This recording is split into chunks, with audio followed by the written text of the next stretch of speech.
Guess I'll have to concentrate on one root at a time there. Let's see what I can do here. There. Hey, look at that. These are badass. Yeah, look how big you can get something and have the confidence of knowing that you should be able to chop it off. Okay, now that I've got that piece out of there, I can kind of dig this back a little bit. And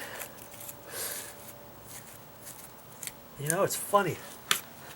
The only thing I've used on this job really is this putty knife, and this one's one of those real stiff ones. I've used it so much it's rounded off the edges, but I use this for everything, to pry on and stuff. If you had a flexible, real flexible putty knife, you're never gonna be able to use it for something like this. And because there are so many roots, I wouldn't have used a pick or a shovel anyways. My trusty hammer really did the trick.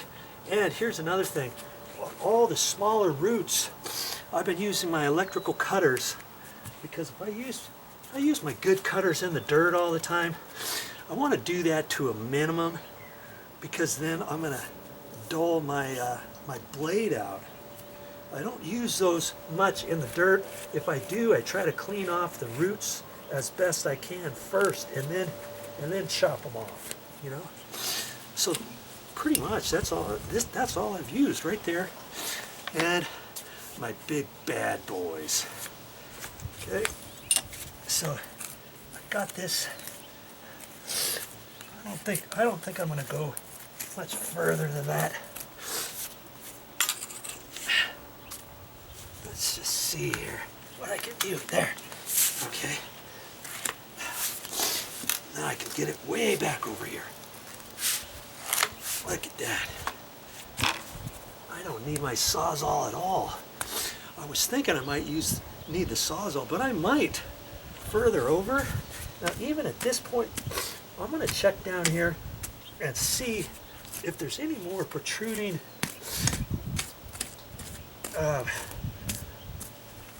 roots. And if there is, I'll just get them now.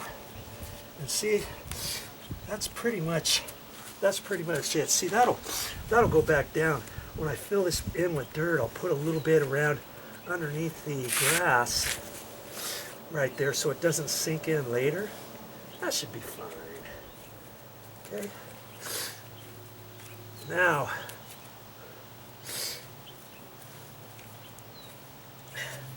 I thought I would use my my sand in the backyard, but geez, I don't know.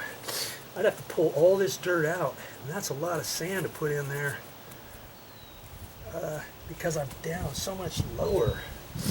You know what I mean? But this dirt is pretty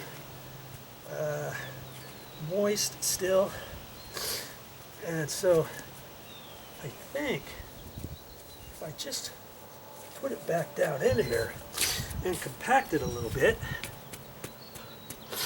I'm probably going to be okay.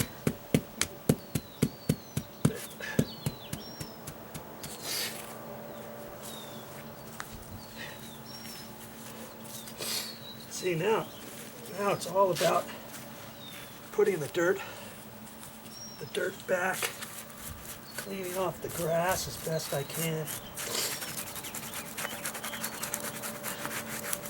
Because the idea is, when I get done, I don't really want you to really know that I actually did anything. That's a sign of good workmanship.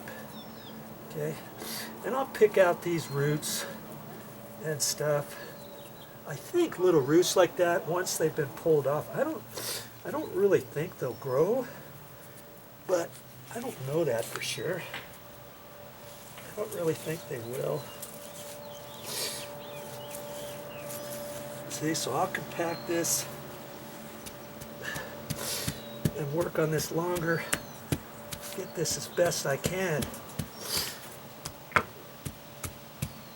And then I'll set my mowing strip back in there. I might have to check it 2 or 3 times. you know. But that's okay.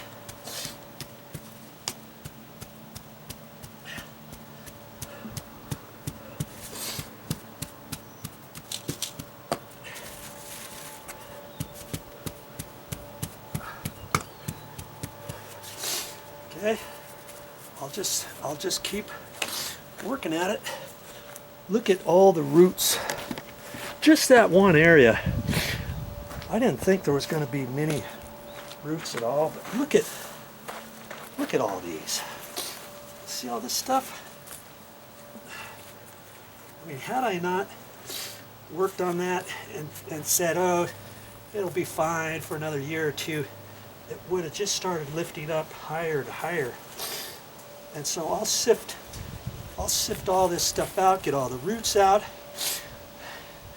redo that. And what I did was I took the top layer of decomposed granite out to about here, and then I scraped down, and then there was some decomposed granite kind of mixed in with dirt, and then that was pushed in next to it, and then the dirt pile is on top. That way it's not really intermixed into the decomposed granite very much, let's say, because I pulled the decomposed granite, pushed it back pretty far.